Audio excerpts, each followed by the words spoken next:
milliarderlar sport bilan shug'ullanadimi yoki sport bilan shug'ullangani uchun milliarder bo'lgan?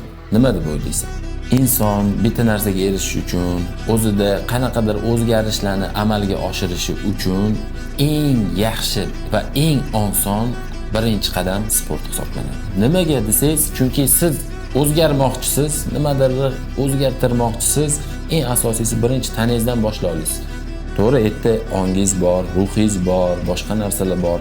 Ularni o'zgartirish qiyin va ularda bardavom bo'lish qiyin. Lekin sizga sport birinchi qadam bo'lishga eng ideal variant. O'shaning uchun trenirovkani boshlash kerak. Mayli zalga chiqmang. Mayli borib u yoqqa bormang.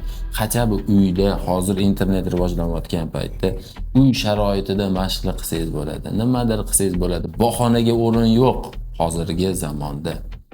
Sport bilan shug'ullanishimiz kerak o'rtoqlar.